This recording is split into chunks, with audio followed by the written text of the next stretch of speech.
કર્મનું ચક્ર ક્યારેય અટકતું નથી. આ જગતમાં જે કંઈ થાય છે તે પોતાના કર્મોનું પરિણામ છે. આપણું આજે જે કંઈ ભોગવી રહ્યા છીએ તે આપણા ભૂતકાળના સંસ્કારો અને કર્મોનું પ્રતિબિંબ છે. ન્યાયને ટાળવામાં આવે છે પણ ભૂલાતો નથી. યુગો વીતી જાય, જન્મ બદલાઈ જાય, સમય વહી જાય, પણ કર્મનો હિસાબ મળતો નથી. આજની આ મારી વાર્તા તમને એ સત્ય સમજાવશે કે માણસ પોતાના કર્મોથી બચી શકતો નથી. તમે જે વાવો છો તે જ તમે કાપશો.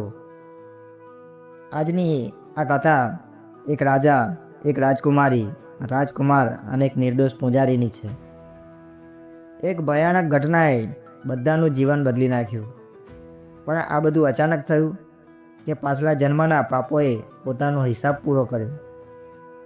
આ વાર્તાને અંત સુધી સાંભળજો, કેમ કે એ તમને તમારા જીવન અને કર્મો અંગે એક મહત્વપૂર્ણ સંદેશ આપશે. એક સમયે એક ખૂબ જ ધર્મનિષ્ઠ રાજા હતો. તેણે પોતાના મહેલ પાસે એક ભવ્ય મંદિર બનાવ્યું. એ મંદિરમાં પૂજા કરવા માટે એક સક્ષમ પૂજારીને નિમણૂક કરવામાં આવી. જ્યારે રાજાનો દીકરો મોટો થયો ત્યારે રાજાએ તેના લગ્ન એક સુંદર અને સારી વર્તણૂકવાળી રાજકુમારી સાથે કરાવી દીધા. લગ્ન પછી જ્યારે રાજકુમાર ગાઢ નિંદ્રામાં હતો ત્યારે રાજકુમારીની નજર દિવાલ પર લટકાવેલા મ્યાન પર પડી, જે હીરા અને મોતીથી શણગારેલો હતો. રાજકુમારીએ જિજ્ઞાસાથી મ્યાન પકડી અને તેમાંથી તલવાર કાઢી. ત્યારે અચાનક જ તલવાર રાજકુમારની ગરદન પર પડી અને તરત જ રાજકુમાર મૃત્યુ પામ્યો. રાજકુમારીને લાગ્યું કે કોઈ તેની વાત માનશે નહીં. તેથી તે સવારે વિલાપ કરવા લાગી કે કોઈએ મારા પતિની હત્યા કરી છે. રાજકુમારીનો વિલાપ સાંભળી રાજા પણ ત્યાં પહોંચી ગયો. પોતાના પુત્રની આવી હાલત જોઈ રાજાને ખૂબ જ દુઃખ થયું. રાજાએ પૂછ્યું કે શું તમે કોઈને આવતા જતા જોયો? રાજકુમારી ખોટું બોલી. તેણે કહ્યું કે મેં કોઈને મંદિર તરફ જતા જોયો છે. ત્યારે સૈનિકો મંદિરમાં પહોંચ્યા ત્યારે ત્યાં ફક્ત પૂજારી હાજર હતા. એટલે સૈનિકોએ તેમને ગુનેગાર માની રાજમાં લઈ ગયા. રાજાએ કહ્યું કે તે બ્રાહ્મણ છે, તેથી હું તેને મારી શકતો નથી, પણ જે હાથથી તેણે મારા પુત્રને માર્યો છે તેનો હાથ હું જરૂર કાપી નાખીશ. પૂજારી નિર્દોષ હોવા છતાં કોઈએ તેની ચીસો સાંભળી નહીં. હાથ ગુમાવવાથી દુઃખી થઈ પૂજારીએ રાજ્ય છોડી દીધું અને કોઈ સક્ષમ વ્યક્તિની શોધમાં ગયો જે તેને કહી શકે કે નિર્દોષ હોવા છતાં પણ તેનો હાથ કેમ કાપવામાં આવ્યો. ઘણી શોધખોળ અને રખડ્યા ભટક્યા પછી તેને એક વિદ્વાન જ્યોતિષી વિશે ખબર પડી. તે પૂજારી તે પ્રખ્યાત જ્યોતિષીને મળવા ગયો. તે સમયે જ્યોતિષી ઘરે ન હતો, પણ તેની પત્ની સતત તેના પતિને શાપ આપી રહી હતી. આ જોઈ પાદરીને નવાઈ લાગી કે આટલો પ્રખ્યાત જ્યોતિષી, જેના ઘરે બધા જ પોતાની સમસ્યાનો ઉકેલ લેવા આવે છે, તે પોતાની પત્નીને કાબૂમાં ન રાખી શક્યો. થોડી વાર રાહ જોઈ પછી જ્યોતિષી પાછો ફર્યો. પૂજારીએ જ્યોતિષીને પૂછ્યું કે હું જ્યારથી અહીં આવ્યો છું ત્યારથી તમારી પત્ની તમને શાપ આપી રહી છે. ભલે તમે આજે રાજ્યના સૌથી પ્રખ્યાત વ્યક્તિ છો, તમે બધાની જ સમસ્યાનો ઉકેલ જણાવો છો, તો તમે તમારી પત્નીની આ દર્દનો ઉકેલ કેમ નથી શોધતા? તેણે કહ્યું કે મારી પત્ની જે મને દિવસ રાત શાપ આપે છે તે મારા પાછલા જન્મોનું પરિણામ છે. મારા પાછલા જન્મમાં હું એક દુષ્ટ કાગડો હતો અને મારી પત્ની એક ગધેડી હતી. તે ગધેડીની પીઠ પર એક ઘા હતો. હું તેને ચીડાવવા માટે જાણી જોઈને તેના ઘા પર ચાંચ મારતો હતો.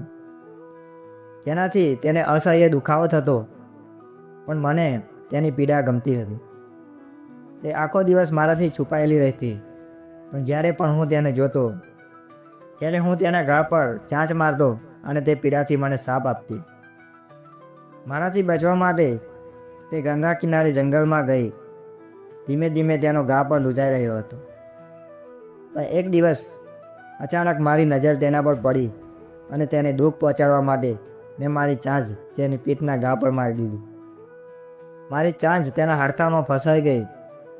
મેં ચાંચ કાઢવાનો ખૂબ જ પ્રયાસ કર્યો, પણ તે બહાર ન આવી. બીજી બાજુ મારા ચૂકવાથી ગધેડીને અસહ્ય પીડા થઈ રહી હતી. પીડામાંથી મુક્તિ મેળવવા માટે તે ગંગા નદી પર ગઈ. અમારા બંનેના મોત તીવ્ર પ્રવાહના કારણે થયા. ગંગા નદીના પ્રભાવથી અમને બંનેને માનવ શરીર મળ્યું અને હું એક મહાન જ્યોતિષી બન્યો. અને મારી આ પત્ની મારા પાછલા જન્મની એ જ ગધેડી છે જે મને દિવસ રાત શ્રાપ આપે છે. હું મારા પાછલા જન્મના પરિણામ ભોગવી રહ્યો છું. મારા પાછલા જન્મમાં કાગડાના રૂપમાં હું વારંવાર તેના ઘા પર ચૂક મારી તેને ત્રાસ આપતો હતો. પરિણામે તે દિવસ રાત મને શ્રાપ આપીને હેરાન કરતી રહે છે. હું તેને શાંતિથી સાંભળું છું કારણ કે હું આ જીવનમાં મારા ભૂતકાળના કાર્યોના પરિણામ ભોગવી રહ્યો છું. હું મારા કર્મોના ફળ અહીં જ ભોગવવા માગું છું કારણ કે વ્યક્તિએ પોતાના કર્મોના ફળ ભોગવવા પડે છે. હવે તમે મને કહો કે કઈ સમસ્યાનો હલ કરાવવા આવ્યા છો? પૂજારીએ જ્યોતિષીને આખી વાર્તા કહી સંભળાવી. જ્યોતિષીએ કહ્યું કે રાજકુમારી તેના પાછલા જન્મમાં ગાય હતી અને રાજકુમાર એક કસાઈ હતો અને તમે એક તપસ્વી હતા. એકવાર જ્યારે એક ગાય પોતાનો જીવ બચાવવા માટે કસાઈથી ભાગી રહી હતી ત્યારે તે તમારી સામેથી પસાર થઈ. તે જ સમયે કસાઈ ત્યાં આવ્યો અને પૂછ્યું કે શું તમે કોઈ ગાય જડી જોઈ છે? તમે ગાય જે દિશામાં ગઈ હતી તે દિશા તરફ તમારા હાથથી ઇશારો કર્યો. કસાઈએ ગાયને મારી નાખી અને એક ક્ષણે ત્યાં વાઘ આવ્યો અને કસાઈને પણ મારી નાખ્યો. આ જન્મમાં તે કસાઈ રાજકુમાર બન્યો અને ગાય રાજકુમારી બની. તમારા પાછલા જીવનના પરિણામે તમે ત્રણેય ફરી મળ્યા.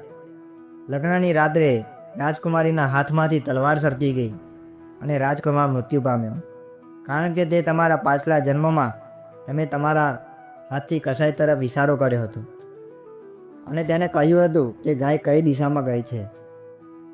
તારા એ જ કર્મના કારણે રાજકુમારીએ આ જીવનમાં તારો હાથ કાપી નાખ્યો. આ રીતે તમારા હાથ કાપવા તે તમારા પાછલા જન્મમાં કરેલા કર્મોનું પરિણામ છે. એટલા માટે કહેવાય છે કે કાર્યો સમજી વિચારીને કરવા જોઈએ કારણ કે વ્યક્તિએ પોતાના કર્મોનું પરિણામ ભોગવવું પડે છે. પછી ગમે તેટલા યુગો કેમ ના વીતી જાય, ગમે તેટલા કલ્પ પસાર થાય તો પણ વ્યક્તિ પોતાના અશુભ કાર્યોનું પરિણામ ભોગવવું જ પડે છે. એટલા માટે વ્યક્તિએ પોતાના કર્મોથી ડરવું જોઈએ, ભગવાનથી નહીં. કારણ કે દરેક વ્યક્તિએ પોતાના કર્મોનો હિસાબ આપવો જ પડે છે. તો દર્શક મિત્રો, આ વિડીયો તમને કેવો લાગ્યો કોમેન્ટ કરી જરૂર જણાવજો. અને વિડીયો સારો લાગ્યો હોય તો વિડીયોને એક લાઈક કરો, શેર કરો અને આવી જ વાર્તાઓ માટે મારી ચેનલ સ્ટોરી વિથ ચાવડાને સબસ્ક્રાઈબ કરો. પછી મળીશું સરસ મજાની પ્રેરણાત્મક વાર્તા સાથે. ત્યાં સુધી સ્વસ્થ રહો, મસ્ત રહો. જય માતાજી, જય શ્રી કૃષ્ણ.